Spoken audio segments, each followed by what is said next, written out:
आ रहा है आपको डिलीवर करते हुए राइट नाउ। याद रखो बाइबल कहती प्रभु यीशु मसीह किस लिए आए। लूका 4 उसकी 18-19 में लिखा, परमेश्वर का आत्मा मुझ पे है कि उसने कंगालों को सुसमाचार सुनाने के लिए मेरा अभिषेक किया। मुझे इसलिए भेजा कि बंधुओं को छुटकारे का और अंधों को दृष्टि पाने का सुसमाचार प्रचार करूं और कुचले हुओं को छुड़ाऊं।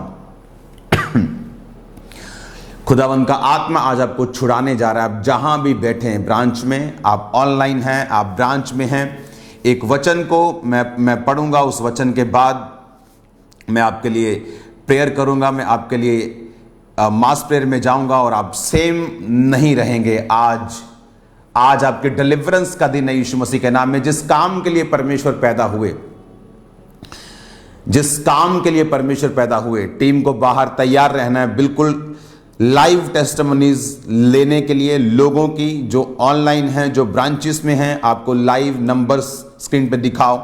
मैं आपकी टेस्टिमनीज को अभी सुनने वाला हूं। परमेश्वर का आत्मा जीव और चंबीरती के साथ आपकी जिंदगी में काम करने वाला है। यीशु मसीह ने कहा, मैं इसलिए आया कि मैं कंगालों को सुसमाचार सुना सकूं। मेरा अभिषेक इसलिए किया गया, प्रभु का आत्मा मुझ पे आया कि उसने कंगालों को सुसमाचार सुनाने के लिए मेरा अभिषेक किया।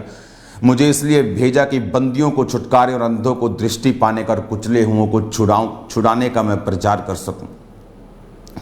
इसलिए प्रभु यीशु मसीह का जन्म हम उस तरह से नहीं मनाते जिस तरह दुनिया में लोग अपने अपने रिलीजियस स्थानों में अपने अपने जन्मदिन या मरण दिन को मनाते हैं। यीशु मसीह का जन्म यानी आपका छुटकारा। बाइबल कहती है वो गरीब घर में उसने जन्म लिया, जिसने इतने बड़े बड़े प्लैनेट्स बनाए हैं जो पूरी रीति के साथ सोने के और डायमंड के बने हुए हैं, जिनको बेच के इतनी डॉलर सौ के आ सकते हैं कि आसमान के चांद तक जिनकी ढेरियां लग जाएं। ऐसे ग्रह, ऐसे प्लैनेट बने हुए परमेश्वर ने बनाए। ऐसा परमेश्वर जिसने जमीन में सोने को, चांदी को, कुंदन को डाल दिया, जिसने आपको जमीन की रजिस्ट्री आपके नाम पे कर दी। बाइबल कहती है वो एक आम घर में उसने जन्म लिया ताकि वो आपकी पीड़ा को देख सके और आपको एक खास जीवन दे सके। यीशु मसीह के जन्म का मतलब छुटकारा। यीशु मसीह के जन्म का मतलब अंधों को दृष्टि पाने का। परमेश्वर ने कहा मैं सुसमाचार प्रचार करने के लिए आया हूं। आज जितने लोग ऑनलाइन हैं, जितने लोग ब्रांचेस में हैं, आज परमेश्वर का आत्मा आपको डिलीवर करने वाला है और आपको हील करने वाला है। वो आपकी बीमारियों को फिनिश करने वाला है और अजीब और चंबीरती के साथ एक प्रोफेटिक वर्ड्स के साथ परमेश्वर का आत्मा आपकी लाइफ में आज काम करेगा। उसने कहा कुचले हुओं को छुड़ाऊं, प्रभु के प्रसन्न रहने के वर्ष का प्रचार करो। हालेलुया। कुचले हुओं को छुड़ाऊं, जो कुचले हुए मानसिक, आत्मिक, शारीरिक, फाइनेंशियल। और बाइबल कहती परमेश्वर इसीलिए उसने जन्म लिया। जब उसका जन्म हुआ तो बाइबल कहती है कि सारा यरूशलेम घबरा गया जब 3 वाइज मैन ने आके कहा। जब वाइज मैन वो कितने थे बाइबल ये नहीं कहती, लेकिन जब वो आकर उन्होंने कहा कि यरूशलेम में एक राजा पैदा हुआ है, उन्होंने कहा वो कहां पैदा होना चाहिए? उन्होंने कहा बैतलहम में। और जाकर यीशु मसीह को जब वो ढूंढने के लिए गए तो उस बालक को सोना, लोबान और गंधरस की भेंट चढ़ाई। सोना जो याजकीय प्रतीक है, लोबान जो सोना जो राजे का प्रतीक है, लोबान जो याजकीय प्रतीक है, गंधरस जो क्रूस का प्रतीक है, जो कड़वेपन का प्रतीक है। उसके जन्म से ही उसने ये प्रोफेटिक वर्ड्स रिलीज कर दिए थे कि मैं महायाजक भी हूंगा, मैं तुम्हारा राजा भी हूंगा और मैं तुम्हारे लिए कड़वे उस घूंट को भी पीऊंगा और मैं अपनी मर्जी से मरूंगा और अपनी मर्जी से जी उठूंगा। हालेलुया। पहला कुरिन्थिया 1 उसकी 9 आयत में लिखा, परमेश्वर सच्चा है जिसने तुमको अपने पुत्र हमारे प्रभु यीशु मसीह की संगति में बुलाया है। उसने कहा परमेश्वर ने तुमको यीशु मसीह की संगति में बुलाया है, जिसका इब्रानी अगर हम शब्द पढ़ें तो उसका इब्रानी मतलब है कोइनिया, जिसका मतलब है ए पार्टनरशिप। कोइनिया शब्द आया ग्रीक भाषा के 2844वें शब्द से, जिसका मतलब है कोइनोनोस। कोइनोनोस का मतलब ए कंपेनियन, ए शेयरर, ए पार्टेकर, ए पार्टनर। कंपेनियन जिसे हम बोलते हैं कि ये मेरा पार्टनर है, ये मेरी वाइफ है, ये मेरा हस्बैंड है। ए शेयरर जो आपको अपनी कुर्सी के साथ और आपके सामने आपको बिठाता है, ना कि आपको बोलता है तू चल वो जमीन पे बैठ चल के। आपका बाप आपको आपके सामने बिठाता है और बोलता है कि मैंने तुझे जीसस क्राइस्ट का शेयरर होने के लिए, मैंने तुम्हें जीसस क्राइस्ट का पार्टेकर होने के लिए, मैंने तुम्हें जीसस क्राइस्ट का पार्टनर होने के लिए, कंपेनियन होने के लिए, उसकी पत्नी होने के लिए, उसके साथ एक होने के लिए मैंने तुम्हें बुलाया है। आपका जन्म इसलिए हुआ कि आप जीसस क्राइस्ट की महिमा कर सके। और बाइबल कहती जब समय आया कि वो पुत्र को यानी जीसस को आप पर प्रकट करे और आप परमेश्वर में तौबा करके चले, फिर वो आपको अपना कंपेनियन समझता है। प्रकाशित वाक्य 3 उसकी 21 आयत में लिखा, जो जय पाए उसे मैं अपने साथ अपने सिंहासन पर बिठाऊंगा, जिससे मैं भी जय पाकर अपने पिता के साथ सिंहासन पर बैठ गया। उसने ये नहीं कहा जो जय पाएगा, हाँ मैं उसे अपने दरबार में जगह दूंगा और पीछे बैठेगा जमीन के ऊपर। उसने कहा मैं उसको अपने साथ सिंहासन पर बिठाऊंगा, जैसे मैं जय पाकर अपने पिता के साथ सिंहासन पर बैठ गया। जब यीशु मसीह वाली जिंदगी शुरू होती है तो वो विक्ट्री, वो जय नीचे से शुरू होती है, धरती से शुरू होती है, बीमारियों के ऊपर, वो नेगेटिव थॉट्स के ऊपर, वो डिप्रेशन के ऊपर, वो शैतान के ऊपर, उस फाइनेंशियल ऑपरेशन के ऊपर, उस गरीबी के श्राप के ऊपर, और बाइबल कहती है उस पाप के ऊपर जो हर एक बीमारी का रचने वाला है। और बाइबल कहती है जब उस पाप के ऊपर हम धरती पर फतह पाकर परमेश्वर में जय पाते हैं, तो उसने कहा जब तू स्वर्ग आएगा तो जिस तरह मैं अपने पिता के साथ जय पाकर सिंहासन पर बैठ गया, मैं तुझे भी जो जय पाएंगे अपने साथ सिंहासन पर बिठाऊंगा, और तू और मैं, हम स्वर्गदूतों का न्याय करेंगे। वो इतनी ग्लोरियस लाइफ देने के लिए बाइबल कहती है पैदा हुआ।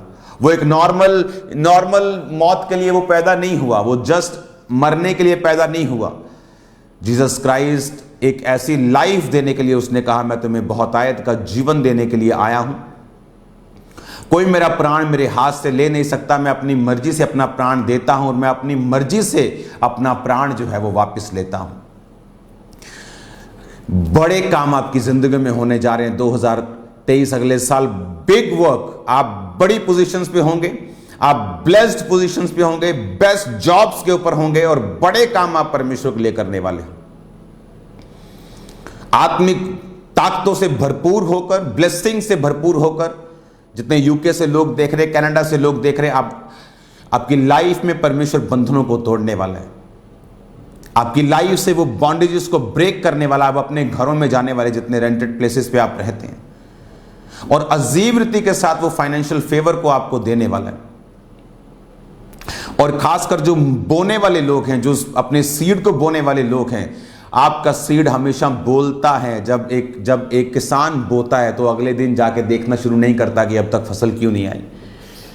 जब वो बोता है तो धीरज रखता है, जब पानी देता है तो धीरज रखता है, फसल की रक्षा करता है तो धीरज रखता है, जब खाद डालता है तो धीरज रखता है। ये उसे मालूम है कि मेरा डाला गया जो फसल है, जो बीज है, वो फसल के रूप में परिवर्तित होगा। उसे देखने की आदत है हर 6 महीने 4 महीने में।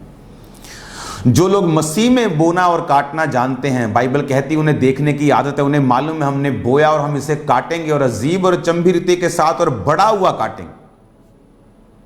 आप लोग एक फाइनेंशियल बड़ी वेव को, बड़ी बरकतों की वेव को यूके ब्रांच आप देखने वाले हो। बड़ी बरकत की वेव को कनाडा ब्रांच आप देखने वाले हो। बड़ी बरकतों को आप देखने वाले हो। परमेश्वर का रूह जो आपकी लाइफ में अब करने वाला है, अमेरिका जो परमेश्वर का आत्मा आपको छूने वाला है। आने वाले समय में जो इवेंजलिज्म है चर्च में बढ़ाना पड़ेगा आपको चर्च का इवेंजलिज्म बढ़ाना है। याद रखो, आज खामरा चर्च का सबसे बड़ा क्रिसमस था। अभी तक पहली मीटिंग का मेरा नशा नहीं उतरा अभी तक। हालेलुया। इतना अभिषेक परमेश्वर का, इतनी सामर्थ, इतना अभिषेक, इतनी ताकत परमेश्वर की। आज पंडाल का एंड नहीं दिख रहा था। आज जो परमेश्वर का आत्मा जो कर रहा था अजीब और अचंभी रीति के साथ, और हर ब्रांच खुदावंद की महिमा से भरी हुई थी। आपको अमेरिका में, आपको कनाडा में, आपको यूके में, आपको मेगा चर्च की तैयारी करनी है। आपको मेगा चर्च की तैयारी करनी है, आपको इवेंजलिज्म देना है। याद रखो, जो मेगा चर्चेस कर सकती हैं वो कोई नहीं कर सकता। आज बेदारी का कारण पंजाब में मेगा चर्चेस हैं, दूसरी चर्चेस क्या बेदारी के कारण नहीं है? ऐसा बिल्कुल नहीं है। वो थी, वो प्रार्थना करती रही तो हमारे जैसे लोग आए। हम एक दूसरे की ताकत हैं। मैं उनके बिना कुछ नहीं, वो मेरे बिना कुछ नहीं, ऐसा हमें सोचना और समझना चाहिए। लेकिन अगर आप हिस्ट्री देखेंगे तो मेगा चर्चेस जो हैं वो सरकारों के ऊपर प्रभाव डालती हैं, वो उस एरिया को पकड़ लेती, कैप्चर कर लेती हैं। आपको उन कनाडा में, आपको यूके में, आपको अमेरिका में आपको मेगा चर्च की तैयारी करनी है। मैं जानता हूं आप ये मीटिंग घर बैठकर भी देख सकते हैं, लेकिन आपको एक जिम्मेवारी परमेश्वर दे रहा है। आपको इस विजन में आना है, आपको इवेंजलिज्म में आना है, आपको एक मेगा चर्च की तैयारी करनी। बहुत जल्द मैं यूके आ रहा हूं और अमेरिका आ रहा हूं। अमेरिका में एक और चर्च परमेश्वर ने मुझे इस्टेब्लिश करने के लिए बोला है, फ्लोरिडा में। वहाँ पे मैं खुद आकर बहुत सारी चीज़ों को करने वाला हूँ। परमेश्वर का आत्मा मुझे उन जगहों के लिए अगुवाई कर रहा है। और यूके में मैं बहुत जल्दी आ रहा हूँ आपके पास। और मैं जानता हूँ परमेश्वर का आत्मा ऐसे जुम्बश के साथ अब कार्य करने वाला है। आज यूके, अगर आप चर्च देखें तो यूके का चर्च नहीं लग रहा। आज ऐसा लग रहा है कि कोई क्रूसेड करवा रहा हो। आज क्रूसेड वाली फीलिंग्स आ रही हैं अगर मैं आपकी ब्रांचेस को, जब अलग अलग ब्रांचेस को देख रहा हूं आज। इसीलिए मैं आपको मैसेज दे रहा हूं कि आज क्रिसमस पे आपको रिपोर्ट कार्ड आपका क्या है, क्या अगर आप परमेश्वर के सामने जाएं तो कितनी रूहें आपने बचाई। इसीलिए मैं आपको होमवर्क दे रहा हूं अगले साल के लिए। अगले साल के लिए आपको होमवर्क है रूहों को बचाना, इवेंजलिज्म करना, एक मेगा चर्च की तैयारी करना। और मैं ब्रांचेस में आ रहा हूं आने वाले समय में। कोई पता नहीं किस हफ्ते में किस ब्रांच में हूं, चाहे वो कनाडा है चाहे वो अमेरिका है। मुझे जो प्लेन का सफ़र करने में इंग्लिश वाला कोई प्रॉब्लम, हिंदी वाला कोई प्रॉब्लम नहीं होती। वो इंग्लिश वाला सफ़र नहीं होता, वो हिंदी वाला होता है। तो मैं ट्रैवलिंग करने में मुझे कोई प्रॉब्लम नहीं है। लोग बोलते ट्रैवल किया, जेट लैग हो गया। मेरा पहले ही, मेरी लाइफ ऐसी है कि रात को कितने बजे जागना सोना कोई नहीं जानता। तो प्लेन में आना और जाना, चाहे वो 15 घंटे की कंटिन्यू फ्लाइट हो, मेरे लिए कोई बड़ी बात नहीं। मैं आराम से जा सकता हूँ। एक्चुअली मेरे लिए वो rest time, Bible reading time, गैर भाषा पढ़ने का टाइम होता है। तो अगले साल आपको नहीं मालूम किस दिन मैं मैसेज कर दूंगा कि within 1 week, 2 week, 3 week मैं क्रूसेड के लिए आ रहा हूँ। आपको तैयार रहना होगा, आपको मेगा चर्च के लिए तैयार रहना होगा, खासकर यूके में जहां पर बेदारी जो है गोरे लोगों में कम हुई है। और आप लोगों को उनको जगाना है। और ये बहुत बड़ी बात नहीं है, आप कर लोगे यीशु मसीह के सामर्थी नाम में। आप करोगे यीशु मसीह के सामर्थी नाम में। इवेंजलिज्म के लिए हर एक ब्रांच का मेंबर इवेंजलिज्म के लिए तैयार होगा। हर एक ब्रांच मेंबर शाम को इवेंजलिज्म के लिए जाएगा। आपको तैयार रहना है इवेंजलिज्म के लिए, आपको तैयार रहना है घर घर प्रीच करने के लिए, आपको तैयार रहना है चौकों में, स्क्वायर्स में खड़े होकर, डाउनटाउन में खड़े होकर यीशु मसीह के नाम का प्रीच करने के लिए, चाहे आपको जितना मर्जी खिलाफत का सामना भी करना पड़े। और आपको याद रखना है कि परमेश्वर का आत्मा आपको यूज करने वाला है उन जगहों के ऊपर, उन देशों के ऊपर। कनाडा में मैं ईस्टर के पहले हफ्ते, 1-2 हफ्ते पहले आऊँगा और वहाँ पे जो रैली बोली गई थी वो क्रिसमस पे नहीं, वो ईस्टर पे होनी थी। तो वो ईस्टर पे वो रैली होगी, क्रूसेड होगा। अमेरिका में क्रूसेड होगा, यूके में क्रूसेड बहुत जल्दी होगा। आपको तैयार रहना है, क्योंकि आने वाले समय में जो परमेश्वर का आत्मा, अगर मेरी बात को ध्यान से सुनो, अगर आपकी लाइफ में आप बेदारी का हिस्सा नहीं हैं तो आप शैतान के लिए एक सॉफ्ट टारगेट हैं। आज शैतान किन लोगों को खत्म नहीं कर पा रहा? जिनकी जिंदगी डेडिकेटेड है परमेश्वर के लिए, जिनकी जिंदगी परमेश्वर के कामों के लिए समर्पित है, उनकी जिंदगी में वो अटैक नहीं कर पा रहा, उनकी जिंदगी में उसका वश नहीं चलता, क्योंकि वो परमेश्वर के लिए वर्थ रखते हैं, वो परमेश्वर के सामने मूल्य रखते हैं और परमेश्वर उनका कोई भी नुकसान करने नहीं देता। आपको याद रखना, आपकी बड़ी जिम्मेवारी मैं आपको दे रहा हूं। अगले साल दिसंबर में रिपोर्ट कार्ड फिर हम देखेंगे और आपको पूछा जाएगा कि क्या आपने 10 रूहें बचाई हैं पूरे साल में। कम से कम इंडिविजुअली आपने, आपके हस्बैंड ने नहीं, आपने आपने आपने आपके आपके बेटे ने नहीं, आपने, क्योंकि हर एक व्यक्ति, बाइबल कहती है, अपना लेखा खुद देगा। आपको सुसमाचार में आना है, आपको परमेश्वर के बारे में लोगों को बताना है। चर्च के पास इनफ टेस्टिमनीज हैं, चर्च के पास हर तरह की गवाही है कि आप हर बंदे को आप दे सकें। वो हीलिंग की हो, वो डिलीवरेंस की हो, वो मुर्दे जिंदा करने की हो। कौन सी ऐसी गवाही है जो परमेश्वर ने चर्च में नहीं दी? वो डिप्रेशन की हो, वो सुसाइडल स्पिरिट्स की हो, वो दुष्ट आत्माओं की हो, वो बेबीज की हो, वो कैंसर की हो। कौन सी ऐसी, वो स्किन प्रॉब्लम्स की हो, ऐसे गले हुए लोगों की हो, कौन सी ऐसी टेस्टिमनीज हैं जो चर्च में नहीं है? बाइबल कहती है गवाहों का बड़ा बादल तुमको घेरे हुए है। उन गवाहियों का इस्तेमाल करना है। बाइबल कहती है वो मसीह के लहू, मेमने के लहू और अपनी गवाही के वचन के कारण शैतान पर जयवंत हुए। ये अगला साल आपको गवाहियां देनी हैं, अगला साल आपको परमेश्वर का काम करना है। अगर आप परमेश्वर का काम करेंगे, आप परिवार में भी, आप मैरिज में भी, कई लोगों की मैरिड लाइफ सेट नहीं होती क्योंकि उनका टारगेट, उनका जो कोर है, आपका कोर जीसस होना चाहिए। आपका मकसद जीसस क्राइस्ट की सेवा होनी चाहिए। जो लोग इस मकसद को इस साल अपना लेंगे, आप ये नोटिस करेंगे, आप इस बात को अपनी लाइफ में नोटिस करेंगे कि आपकी लाइफ, आपकी मैरिड लाइफ, आपका फाइनेंस जो लाइफ है वो दूसरों से बिल्कुल अलग है और ज्यादा ब्लेस्ड है। हालेलुया। आपको याद रखना है, परमेश्वर ने आप एक खास मकसद के लिए आपको चुना है।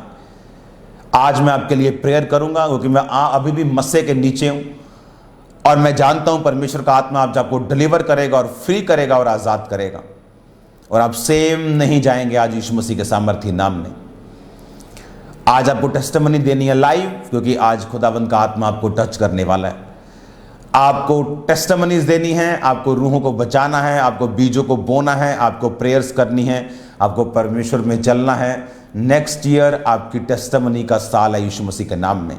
नेक्स्ट ईयर ये कंफर्म है। 31 नाइट की मीटिंग में जो मैं आपको प्रोफेटिक वर्ड्स दूंगा, उन प्रोफेटिक वर्ड्स को रिसीव करना और उनके लिए क्या करना है, मैं आपको ये गारंटी देता हूं कि 2023 आपकी टेस्टिमनी का साल होगा।